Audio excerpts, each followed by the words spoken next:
Hello, it's Dr. Michael Twyman, the heart attack prevention expert and the biohacking cardiologist. Last week I introduced you to my four-legged stool of optimal health.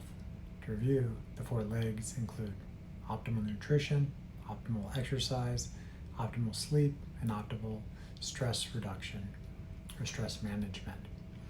I had a request from one of my long-term followers to do something about HeartMath and heart rate variability, so today that's what this brief talk will be about. So, stress, it's ubiquitous. Everybody has stress in their life, but how you deal with it determines if you get an illness from it. So there's a system called the autonomic nervous system. You have a sympathetic nervous system and an autonomic nervous system. I actually should say the sympathetic and the parasympathetic nervous system. So the sympathetic nervous system is your fight or flight response. The parasympathetic is your rest and relaxation. So if you're being chased by a bear, you need to ramp up your adrenaline, your epinephrine, and your cortisol. Those things get you ready for the fight. So your pupils dilate, your blood pressure increases, your heart rate increases. You shunt blood from your guts essentially and send it to your muscles so that you can run or fight the bear. That's the sympathetic. That's your fight or flight response. That's okay if you're under, an actual acute stress, but many people live in this kind of chronic levels of high sympathetic tone or high stress. The parasympathetic system, on the other hand, is the rest and relaxation, and so the eat and digest is also somewhat known as that. And this is activated mainly by your vagus nerve. So the vagus nerve helps kind of cool things down. Vagus nerve starts in your brain, goes through your area in your neck, goes to your heart, goes down to your gut. So when you get that real sick sensation in your stomach when you're scared, that's usually the vagus nerve being stimulated. So there is a piece of technology called HeartMath. There's a couple different versions of it. I'm wearing an older school 30-pin iPhone one that's plugged into an iPad right now, and I'll demonstrate the software in just a moment. But they also have a newer version that has the lightning port, plugs into an iPhone or an iPad that has the lightning port. They do have a Bluetooth version, but I personally don't recommend that. I don't like having a lot of radiation stuff up near my brain. So just plug it into a lightning port or a 30-pin. So the way the HeartMath device works is it clips to your ear. It's measuring your heart rate, and it's also measuring something known as your heart rate variability. The heart rate variability is the beat to beat difference between your heartbeat. So your heart should not be beating like a drum, 70, 70, 70, 70. As you breathe in, your heart rate expands.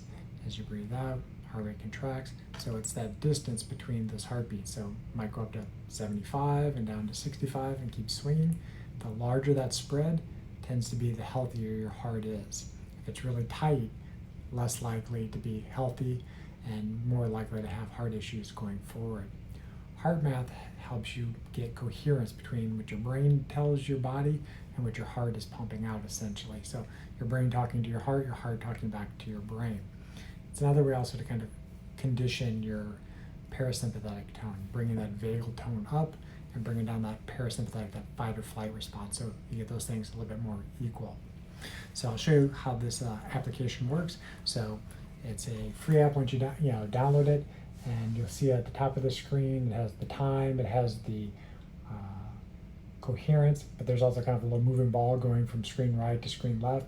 This is the breath counter. You can dial it in, and it's something that you can adjust, if you can't keep up. So it's breathe in for the whole time it's moving one side, breathe out, it's moving the whole way the other side.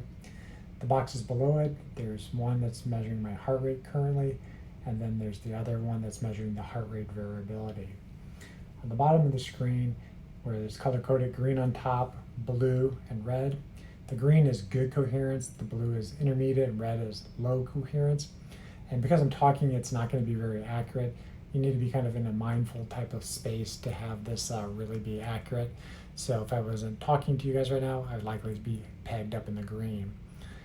Typically, if people are going to do this, I recommend they try at least 5 minutes a day and try to give it a good 6 weeks. If they do that, they should notice significant improvements in their overall stress levels.